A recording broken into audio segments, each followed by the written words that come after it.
मुझे नहीं पता कि मुख्यमंत्री जी कितना साइंस जानते हैं, मुख्यमंत्री जी ने कितनी बायोलॉजी पढ़ी है मैं नहीं जानता हूं, लेकिन मैं उनसे एक बार निवेदन करना चाहता हूं कि बार बार वो डीएनए की बात कर रहे हैं, डीएनए की बात न किया करें। मैं आपके माध्यम से और बड़ी जिम्मेदारी से कह रहा हूं मैं कि वो डीएनए की बात न करें, और अगर डीएनए की बात करते हैं तो मैं भी अपना डीएनए और हम सब लोग अपना डीएनए चेक कराना चाहते हैं, और मुख्यमंत्री जी आप भी अपना डीएनए चेक करा दो। मैं भी चेक कराना चाहता हूं अपना डीएनए, और मुख्यमंत्री जी आप भी अपना डीएनए चेक करा दो। इसलिए मेरा निवेदन है कि डीएनए की बात मुख्यमंत्री जी को शोभा नहीं देती है। एक संत होकर के, योगी होकर के और भगवा पहनने के बाद उन्हें इस तरह की भाषा और इस तरह डीएनए की बात नहीं करनी चाहिए। मुख्यमंत्री ने जेलर और डिप्टी जेलर को सस्पेंड कर दिया, इस पे क्या आप कहते हैं? ये दिल्ली का रास्ता खोज रहे हैं। हमारे उत्तर प्रदेश के जो मुखिया हैं वो दिल्ली का रास्ता ढूंढ रहे हैं। कभी जो दिल्ली में हैं आज, इसी रास्ते से दिल्ली पहुंचे थे, और उत्तर प्रदेश तो वो प्रदेश है जो दिल्ली पहुंचाता है। तो ये लड़ाई दिल्ली और लखनऊ की है, जिसमें आम जनता पिस रही है, हमारा भाईचारा पिस रहा है, हमारा गंगा जमुनी तहजीब पिस रही है। वहां न जाने कौन सा फार्मूला चल रहा है कि इसी फार्मूले से दिल्ली जाया जा सकता है। इसीलिए आप देखते होंगे इस तरह की घटनाएं हो रही हैं, और जो अन्याय है उसकी सीमा है।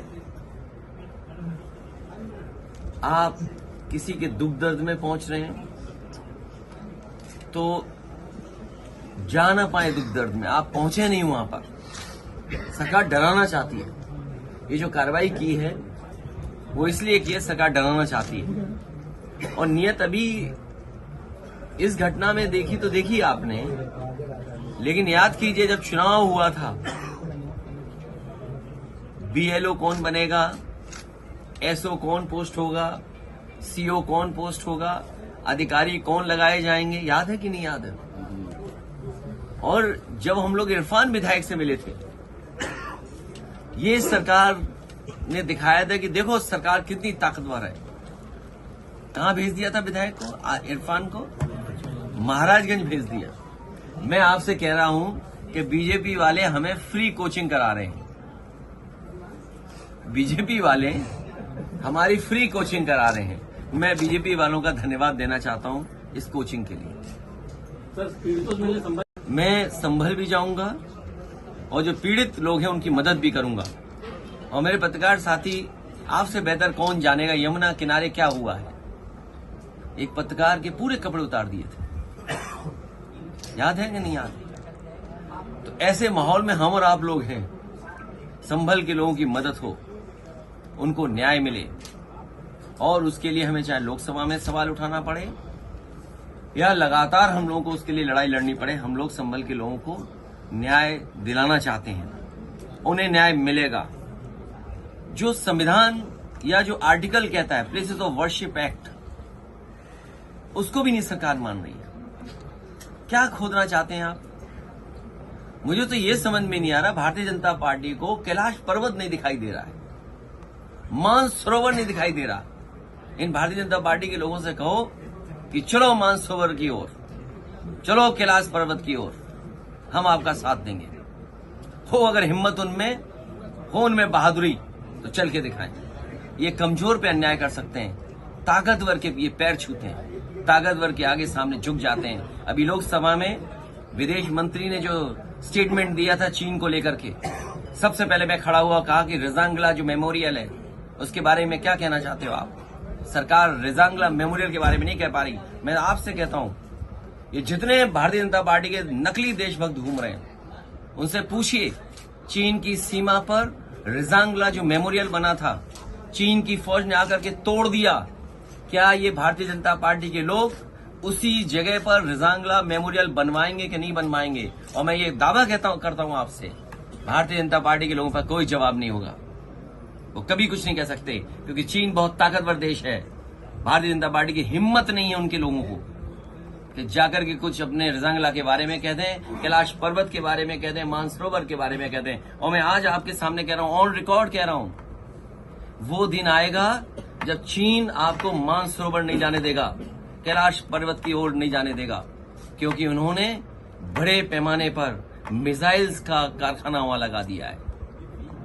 ये बात अगर गलत है तो बीजेपी के लोग कहें आकर के।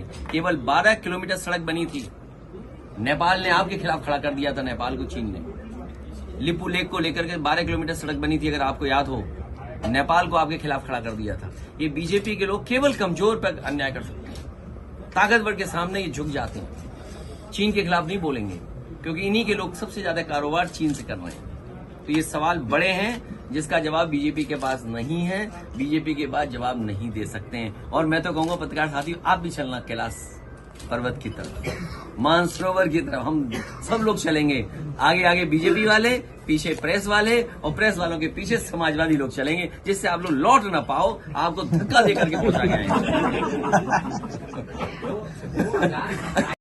मुझे पत्रकार साथियों, आप ये जो जानकारी दे रहे हो कि जितने भी गुटखा पान मसाला वाले हैं, उनके कारखाने के बगल में चौकियां लगा दी, चौकियां बना दी गई हैं, पुलिस खड़ी कर दी है। मैं उन सभी कारखाने वालों से कहूंगा कि आपने बड़ा अन्याय किया समाजवादियों के साथ। खुल के कह रहा हूं मैं आपसे, इन सभीयों ने भारतीय जनता पार्टी को बड़े बड़े पैकेट पहुंचाए, आज उसी का भुगत रहे हैं ये सब। आपको याद होगा दीवाल में कितने रुपए निकले थे, 250 करोड़, और सब बताए गए थे कि हमारे हैं वो पैसे। मैं फिर पत्रकार साथियों के माध्यम से जो कारोबारी उससे कहता हूं कि हमारा पैसा वापस कर दो भाई, हमें 2027 का चुनाव लड़ना है, कम से कम हमारा जो पैसा आपने बताया था वो हमें वापस दे दो। ये जो गुटके कारखाने या इस तरह की चौकी बनी है, इन्होंने बीजेपी की बड़ी मदद की है। मैं आप लोगों से कहूंगा कि जब आपने बीजेपी की मदद की तो आपके साथ ये हो रहा है। अब आपको विचार करना है आगे क्या करना है।